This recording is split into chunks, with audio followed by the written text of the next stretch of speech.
எல்லாருக்குமே பூணல் உண்டு. பாக்கி பேர் விட்டுட்டா பிராமணன் அதை புடிச்சுன்னு இருக்கான். உடனே பிராமணனுக்கு மட்டும்தான் அப்படின்னு நினைச்சுக்க வேண்டாம். பிராமணனுக்கு மட்டும் சில நியமங்கள் உண்டு, கட்டுப்பாடுகள் உண்டு, மற்றவர்களுக்கு அது கிடையாது. அதான் விஷயம். பூணல் போட்டுட்டா பிராமணன் வெளியில சாப்பிடக்கூடாது, சில பதார்த்தங்களை சாப்பிடக்கூடாது, சமுத்திரம் தாண்டி வெளியில போகக்கூடாது, சமுத்திர தரணம் கூடாது, சமுத்திரத்துல வாசம் பண்ணக்கூடாது, இப்படி எல்லாம் சில கட்டுப்பாடுகள்லாம் உண்டு. மற்றவர்களுக்கு அதெல்லாம் கிடையாது. இங்க பூணல் அப்படிங்கிற அந்த கல்யாணத்துல எந்தெந்த தெய்வங்களை பூஜை பண்ணுவோமோ அந்த தெய்வங்கள் எல்லாம் பகவானுடைய பூணல் கல்யாணத்துக்கு நேரம் வந்துடும். பகவான் அந்த வட்டு வயசுக்கு ஆன உடனே பகவானுக்கு பூணல் போட்டுடலாம்னா, இப்பதான் பிறந்திருக்கு குழந்தை, உடனே பூணல் போடலாம்னு சொல்லலாமான்னா பாக்குறதுக்கு அப்படிதானே இருக்கான்னா, மாறினதே உருவம் மாறினதே அப்படிதான் இருக்கு. வட்டுன்ன உடனே சின்னவன் ஆயிட்டான் பகவான். சபூவத்தேனைவ வாமனோ வட்டு. வாமனன்னா குள்ளமா உள்ளவர்கள் அர்த்தம்.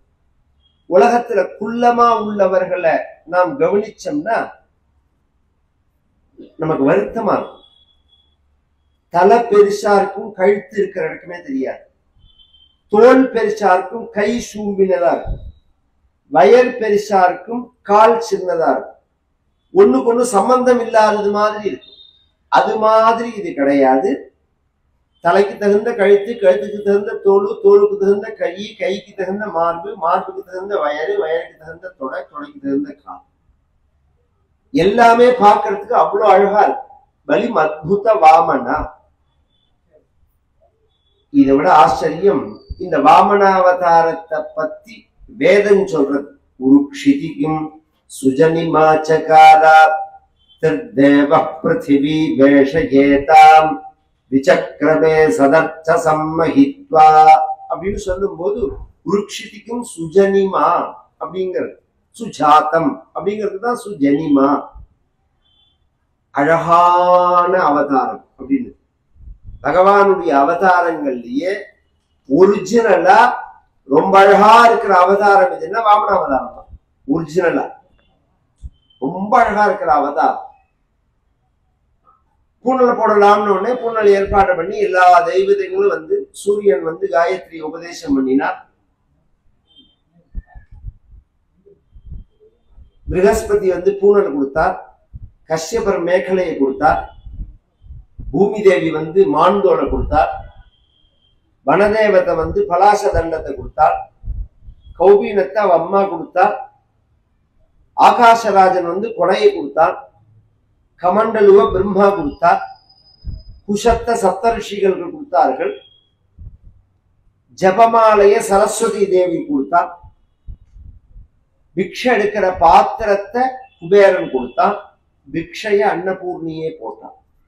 பிக்ஷாம் பகவதி சாட்சா துமாதா அம்பிகா சதி அப்படின்னு இந்த பிரம்மச்சாரி சந்நியாசி இவர்களுக்கெல்லாம் ஒரு நியமம் என்னன்னா பிக்ஷை எடுத்து சாப்பிடணுங்கிறது. இந்த பிக்ஷே அப்படிங்கிற வார்த்தை தான் தமிழ்ல பிச்சேன்னு ஆனது. பிச்சை எடுக்கிறது அப்படிங்கிறவர்கள ஒரு காலத்துல எல்லாரும் பிச்சை எடுக்க மாட்டாங்க. இப்ப நான் சொன்ன ஒரு கேட்டகரியில உள்ளவாதான் பிக்ஷை எடுப்பாங்க. அந்த இப்ப இன்னைக்கு டவுன் வாழ்க்கையை விட்டுடுவோம், எல்லாருக்குமே கிராமத்து ஆரிஜின் உண்டு, அந்த பழக்கம் இருக்குமே. அந்த காலத்துல எல்லாம் இது மாதிரி வீட்டை விட்டு வந்த பரதேசிகள்னு வருவா.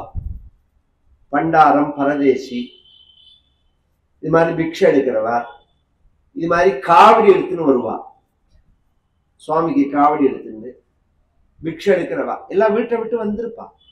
வீட்டுல ஒரு விரக்தியாகி இந்த உலகத்துல ஒரு நம்ம ஹிந்து மதத்துல என்ன ஆச்சரியம்னா, இது மாதிரி ஏதோ ஒரு காரணத்தினால உலக வாழ்க்கை பற்ற விட்டுட்டாலும் வச்சுக்கோங்களேன், விட்டாலும் உடம்பு இருக்கிற பிறந்தம் பசி இருக்கும்.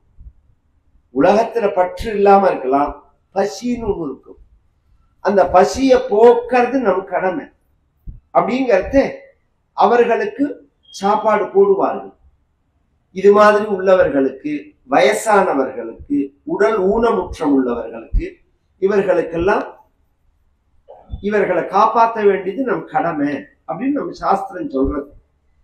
எங்க தாத்தா காலத்துல இந்த ஊர்லதான் அபிராமபுரத்துல இருக்கும்போது ஒருத்தர் சிங்கப்பூர் போயிட்டு வந்து ஒரு விஷயம் சொன்னார். நான் சிங்கப்பூர் அப்பதான் ஃபர்ஸ்ட் போயிட்டு வந்திருக்கேன். நான் சிங்கப்பூர் போன தீட்சிதர் அங்க ஒரு ஆச்சரியம் என்னன்னா, நம்ம ஊர்ல எங்க பார்த்தாலும் ஒரே பிச்சைக்காரனா இருக்கானே, அந்த ஊர்ல பிச்சைக்காரனே கிடையாது, சிங்கப்பூர்ல பிச்சைக்காரனே கிடையாது அப்படின்னு பெருமையா சொன்னார். தாத்தா சொன்னா, அங்க பிச்சைக்காரன் இல்லாத காரணம் அது இல்ல, பிச்சை போடுறவங்க கிடையாதுன்னு. நம்ம ஊர்லதான் பிச்சை போடுறவன் உண்டு, அங்க பிச்சை போடுறவன் கிடையாது. இப்ப என்ன ஆயிடுதுன்னா அது ஒரு ப்ராப்ளம் ஆயிடுது. இந்த இறக்கமா நம்ம பிச்சை போடுறோம் பத்தியில, இப்ப பிச்சை எடுக்கிறதே இன்டர்நேஷனல் லெவல் பிசினஸ் ஆயிடுது.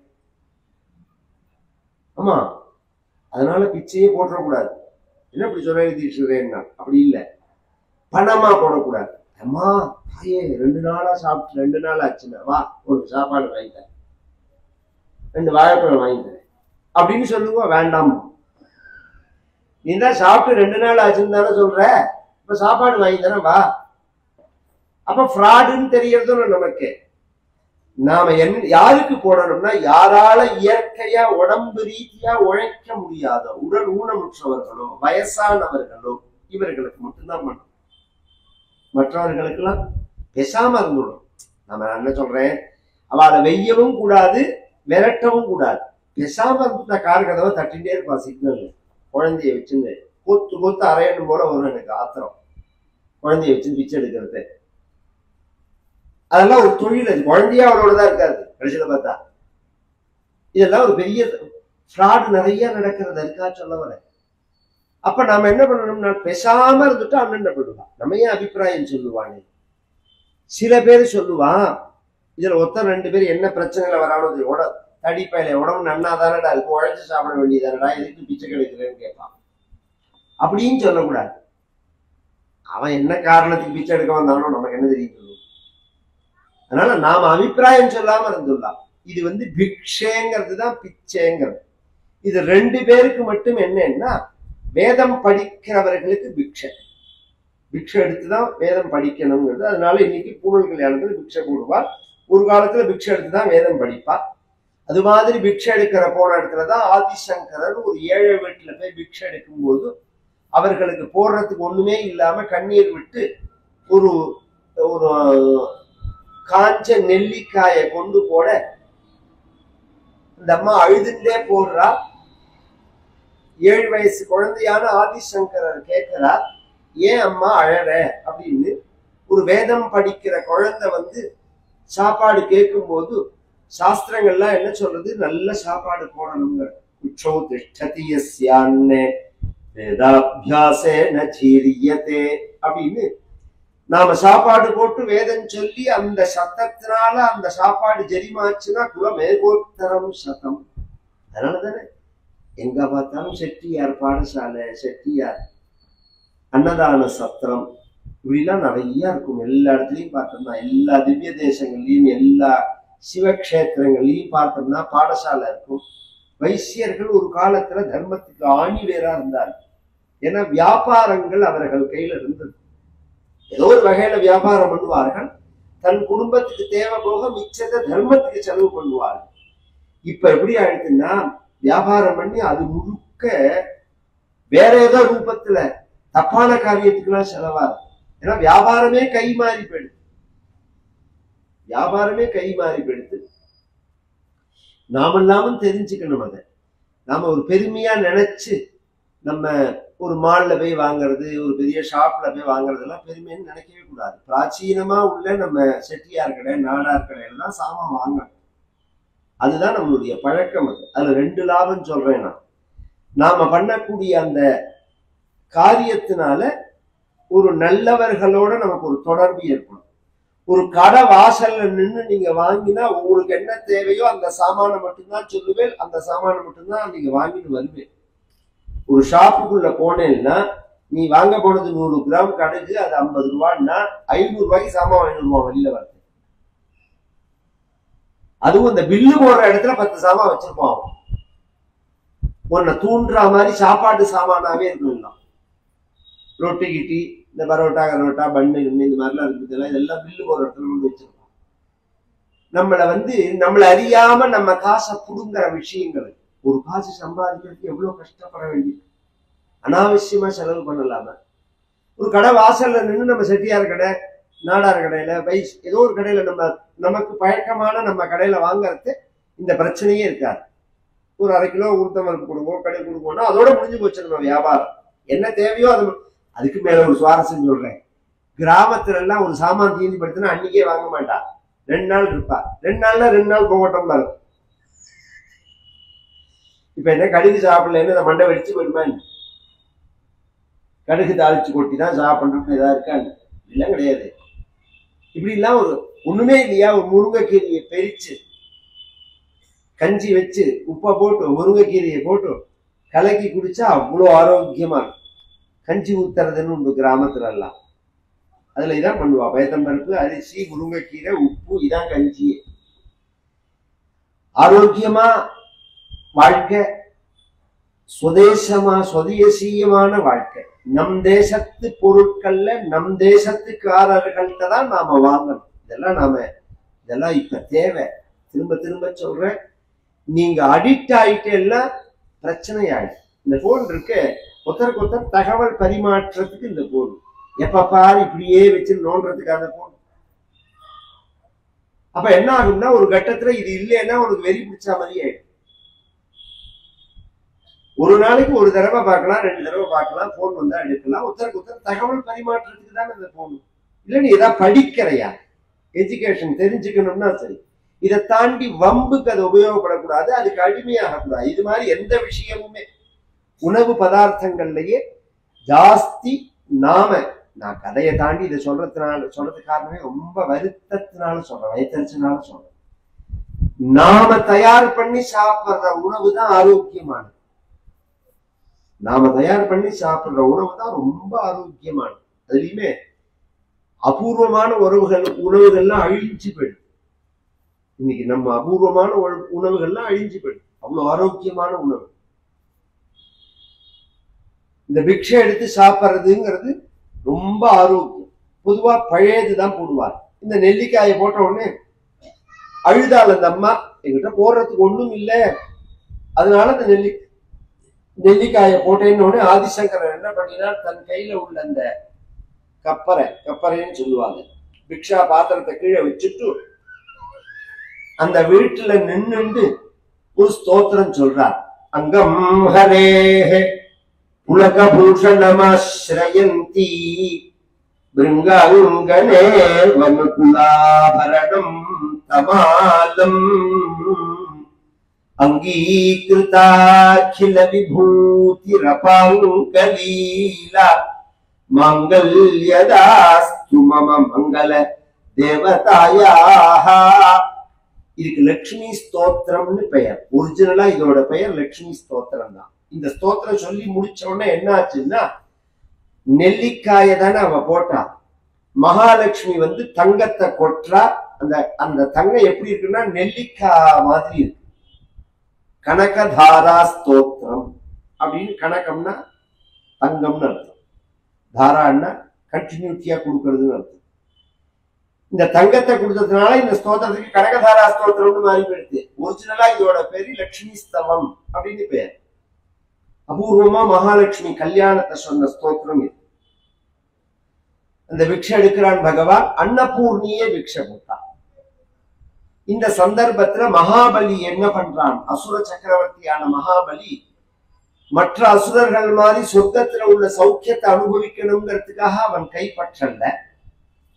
பொதுவாவே பதவிக்கு வரவன் 2 மனோநிலையில் இருப்பான். பதவி சுகத்தை அடையறதுக்காக. இந்த பாகவதமே ஒரு விஷயம் சொல்றது, ராஜா எப்படி இருக்கணும், கலியில எப்படி இருப்பான் அப்படிங்கறத பாகவதம் 2 விஷயமா சொல்றது. நாம பதவியில இருக்கிற காலத்துல நம்மால இந்த நாட்டுக்கும் மக்களுக்கும் எவ்வளவு சௌக்கியத்தை பண்ண முடியுமோ அவ்வளவு சௌக்கியத்தை பண்ணணுங்கிற எண்ணத்தோட பதவிக்கு வரணும். இதுதான் அரசனோட கடமை. ஆனா கலியில எப்படி இருக்கும்னா அப்படி இருக்க மாட்டார்கள். ஆரிய தர்மஸ்ய விலீயதேன்றுணாம் வர்ணாசிரமாச்சார யுதஸ்திரயீமயः ததஹ அர்த்தகாமாபிநிவேசித ஆத்மனாம் அப்படிங்கிறது. எலெக்ஷன் எல்லாம் அவ்வளோ பிரச்சாரம் பண்ணி அவ்வளோ ஜெயிச்சு அவ்வளோ வாக்குறுதிகள் கொடுத்து பதவிக்கு வரானே, என்ன எண்ணத்துல வருவான்னா இந்த பதவியில இருக்கிற காலத்துக்குள்ள இந்த நாட்டாலையும் மக்களாலையும் நமக்கு எவ்வளவு சௌக்கியம் பண்ணிக்க முடியுமோ அவ்வளவு சௌக்கியம் பண்ணிக்கணும் வருவோம். அந்த எண்ணத்துலதான் வருவோம். இந்த மக்களுக்கு எவ்வளவு சௌக்கியம் பண்ண முடியுமோ அவ்வளவு சௌக்கியம் பண்ணணுங்கிற எண்ணத்துலதான் பதவிக்கு வரணும். அப்படி வரமாட்டான். அர்த்தகாமாபிநிவேஷ், நான் ஸ்லோகம் சொல்லி அர்த்தம் சொல்றேன். அர்த்தகாமாபிநிவேசித ஆத்மனாம், தனக்கு எவ்வளவு சௌக்கியம் பண்ணிக்க முடியுமோ. ஐயோ, இந்த மாதிரி எண்ணத்தோட தன் பதவிக்கு வந்தான்னா நாடும் நாட்டு மக்களும் என்ன ஆவார்கள்னா அதையும் பாகவதமே சொன்னது. அதுதான் மனோகரால் ஒரு வச்சனத்துல சொல்றான் வீரப்பா, நாட்டும் நாட்டு மக்களும் நாசமா போட்டு. அது இந்த பாகவதத்துலதான் இருக்காது. சுனாம் கபீனாமிவ வர்ணசங்கரஹா அப்படின்னு. அப்படின்னா என்ன? ஒரு பெரிய கிரவுண்ட் மைதானம் ஃபுல்லா காம்பவுண்ட் சுவர்லாம் இருக்கு, கேட்டெல்லாம் இருக்கு. அந்த மைதானத்துக்குள்ள ஒரு கற்பனை, எல்லாருமே கற்பனை பண்ணி பாருங்க. ஒரு 10,000 நாய உள்ள விட்டுறது, 10,000 குரங்க உள்ள விட்டுறது, எல்லா கேட்டையும் மூடிட்டா உள்ள என்ன நடக்கும்? ஒண்ணுக்கு ஒண்ணு கௌரி கல்யாணமா பாடிக்க, ஒண்ணு மேல ஒண்ணு விழுந்து புடுங்கும். அது மாதிரிதான் மக்களோட வாழ்க்கை. அவன் அதை பத்தி அவனுக்கு கவலை எடுத்த, தடி எடுத்தவன் தண்டாள்கா. சுகத்தை அனுபவிக்கிறதுக்காக மகாபலி ராஜாவா வரல, சொர்க்கம் பரியந்தம் என்னோட அதிகாரம் செல்லும்னு காண்பிச்சான். அவன் வசிச்சது எங்க? சொர்க்கத்துல இல்ல, இந்த பூமியில நர்மத நதிக்கரையில புரூச் அப்படின்னு ஒரு இடம். இன்னைக்கும் அந்த ஊர் இருக்கு. இங்கிருந்து நாம பரோடா போற வழியில புருகுகுச்சம்னு பேர் அதுக்கு. இன்னைக்கு அதுக்கு புரூச்னு பேரு. குஜராத்ல இருக்க அந்த தேசம். தன்னர்மதாயா தட உத்தரே பலே யருத்விஜஸ்தே புருகுகச்ச சம்ஞகே பிரவர்த்தயந்தோ பிருகவக்ரதூத்தமம் யசக்ஷதாராதுதிதம் யதாரவிம் தருத்விஜோ யஜமானः சதஸ்யாஹ ஹதத்விஷோ வாமன தேஜசா நிருபா சூர்யः கிலாயாத்யுதவா விபாவசுः சனத்குமாரோத திதிருக்ஷயா க்ரதோः இத்தம் சசிஷ்யேஷு பிருகுஷ்வநேகதா விதர்க்யமானோ பகவான் சவாமனः சத்ரம் சதண்டம் சஜலம் கமண்டலும் விவேஷ விப்ரத்தய மேதவாட்டம் மௌஞ்யா மேகலயா வீதம் உபவீதாஜினோத்தரம் ஜடிலம் வாமனம் விப்ரம் மாயா மாணவகம் ஹரிம். அதுல அவன் தங்கிந்து ஒரு சமயம் தன் மனைவி விந்தியாவளின்னு பேர் அவனுடைய மனைவிக்கு, அவளோட சேர்ந்து பெருமாளுக்கு ஒரு யாகம் பண்றான். பெரிய யாகம் ஒண்ணு பண்றான். இது மாதிரி திருவிழா யாகங்கள் பிரம்மோத்சவங்கள்லாம் பண்றதே முக்கியமான விஷயங்கள் 2. ஒண்ணு யார் வந்தாலும் சாப்பாடு போடணும், அன்னதானம் பண்ணணும். அன்னதானமா பண்ணலையா பிரசாதமாவது கொடுக்கணும், விரட்டி வச்சிடக்கூடாது, கவனிச்சு பண்ணணும். நாம வேஸ்ட் பண்றவாள்கிட்ட கொடுக்க கூடாது. அதே சமயம் வரவாளுக்கு பிரசாதம் கொடுக்கணும். 2வது அந்த யாகத்துல பூஜையில கலந்துக்கிறா பத்தியா, அவளுக்குள்ள அந்த வேதம் யாகம் யாகசாலை ஹோமம் பூஜை இதுல எல்லாம் கலந்துக்கிறவாளுக்கெல்லாம் தட்சிணை கரெக்டா கொடுக்கணும். அதுல ஃப்ராடு பண்ணக்கூடாது. பாக்கி எல்லாத்தையும் யாகசாலையே 25 லட்சம் ரூபாய் செலவழிச்சு டெக்கரேஷன் பண்ணிருப்பான். அந்த பட்டாச்சாரியார்ட்ட போய் பேரம் பேசுவான், சிவாச்சாரியார்ட்ட போய் பேரம் பேசுவான். யாகசாலையாலையா உள்ள சாமி வர போறார்? இந்த டெக்கரேஷனாலேயே வர போறாரு. அங்க சொல்ற மந்திரத்தினாலதான் வர்றாரு. நீ ஓப்பன்ல ஒரு வெறும் பந்தலை போட்டா கூட போதும். நிறைய பேர் வந்து நன்னா மந்திரம் சொல்லி பூஜை பண்ணி ஜபம் பண்ணி ஹோமம் பண்ணணும். அதுல இப்ப ரொம்ப ரொம்ப ரேரா போகுது. உங்களுக்கு புரியமான்னு எனக்கு தெரியல. என்ன நடக்கிறதுங்கிறதையும் ஜனங்கள் கவனிக்கிறது இல்லை. இன்னொரு 10 வருஷம் போச்சுன்னா பூஜைக்கு ஆள் கிடையாது. வைதிகமான பூஜைக்கு ஆள் கிடையாது. கோவிலாவா கட்டலாம், மியூசியம் மாதிரி கட்டி வைக்கலாம். மந்திராதீனந்து தெய்வத்தம். மகாபலிபுரம் போற வழி முழுக்க சிலைதான் இருக்கு. பூஜை முடிஞ்சா அதுக்கு ஏதாவது தேங்காய் உடைச்சு பூஜை பண்றோமா? இங்க உள்ள பெருமாளுக்கு மட்டும் இத்தனையே பூஜை பண்றோம்னா இந்த மந்திரத்தினால கும்பாபிஷேகம் பண்ணி அந்த தெய்வ சக்தி வந்ததுனால பண்றோம். நாம அந்த தெய்வ சக்தியை கண்டினியூ பண்றதுக்கு உள்ளவாளெல்லாம் நாம ஆராதிக்கிறத குறைச்சிக்க ஆரம்பிச்சிட்டோம். அதுக்கு வரவா பார்த்தேன்னா ரொம்ப வரவாலே ரொம்ப குறைச்சல். அப்படியே வந்தாலும் அதுக்கு தகுந்த முழுமையான தகுதியோட வரதில்லவா. ஏதோ வந்து நீங்க ஒரு அந்த கற்பூரம் காமிக்கிற மந்திரமாவது சொல்லும் போது போறோம். நான் ஒரு கிளாஸ் எடுக்க போயிருந்தேன் ஒரு பாடசாலை. அது வந்து கோவில் பூஜை பண்றவாளுக்குள்ள பாடசாலை. ஓப்பனாவே சொல்றேன், பிச்சை குருக்கள்னு பேரு, பிள்ளையார்பட்டியில இருக்கா. நான் இது மாதிரி இந்த குழந்தைகளுக்குலாம் ஒரு கிளாஸ் எடுக்கணும்னு நினைக்கிறேன். என்ன அப்படின்னு என்ன கிளாஸ்ன்னா, இந்த இவா என்ன பண்ணி வைக்கிறாளோ அதை பத்தி அவ பேசுறதுக்கு உபன்யாசத்துக்கு தயார் பண்ணணும். அட போங்கன்னு அவரு ஏன்னு ஆகமமே 5 to 6 வருஷம் ஆகும் ஒழுங்கா படிச்சு முடிக்கிறதா இருந்தா. வேதம் வேற ஆகமம் வேற. ஆகமம் படிக்கிறதுக்கு 5 to 6 வருஷம் ஆகும். இந்த பிள்ளைகளை கொண்டு வர தேவை. அவ அப்பா அம்மா என்ன சொல்றான்னா 6 வருஷம் எல்லாம் தாங்காது, 6 மாசத்துக்குள்ள அவனுக்கு வந்து ஒரு கற்பூரம் காமிக்கிற மணி அடிக்கிற மந்திரமும் கணபதி ஹோமம் சொல்லி கொடுக்க போறோங்கிறா. அப்படிங்கிறார் அவர். நான் என்ன பண்றதுன்னு எனக்கே புரியலங்கிறார். ஏன்னா அதுக்கே ஆள் கிடையாது. ஆள் அங்கங்க ஆஃபர் அப்படியே இருக்கு. இல்ல வெளிநாடு வேற கிளம்பி போயிடலாம்.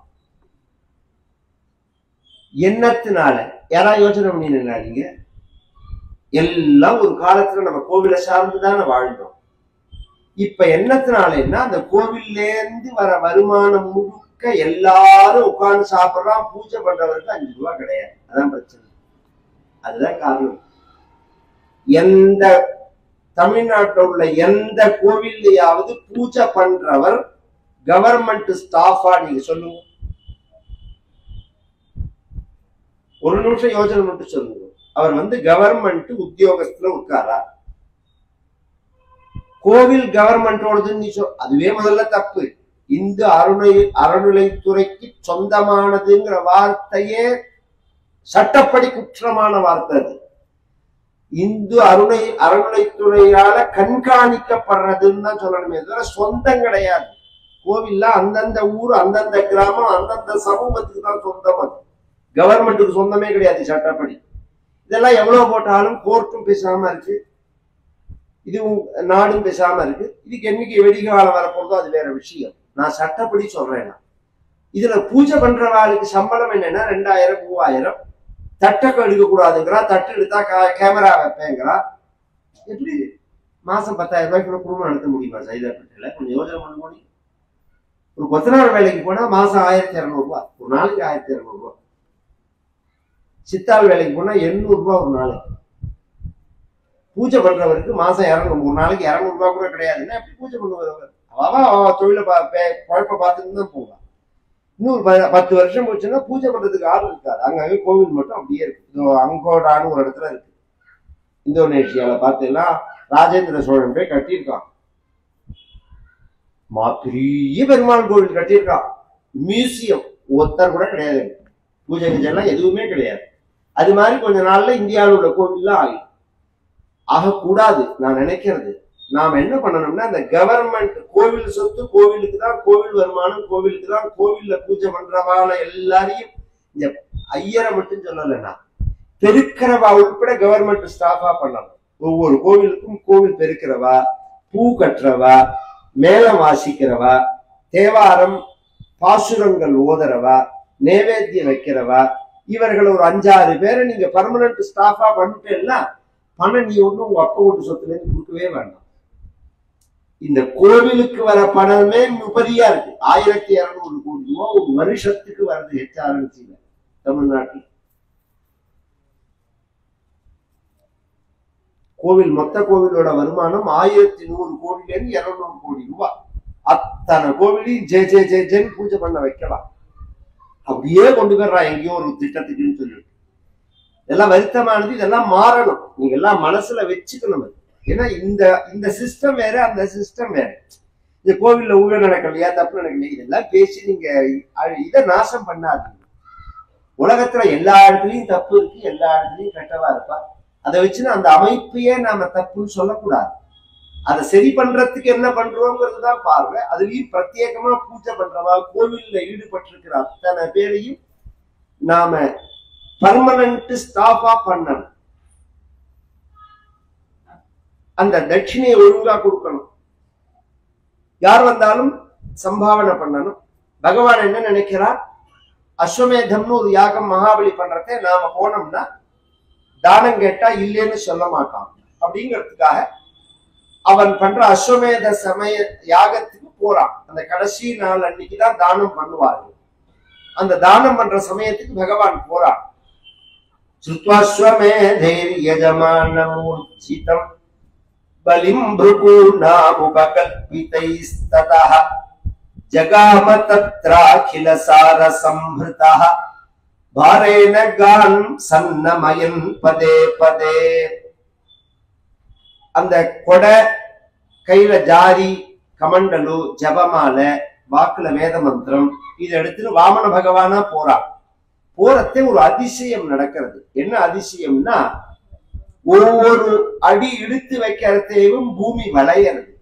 பாரேன காம் சன்னமயன் பதே பதே அப்படிங்கிறார். பூமி ஏன் வளையறது அப்படின்னா, பெருமாளுடைய வயத்துல அநேக கோடி உலகங்கள்.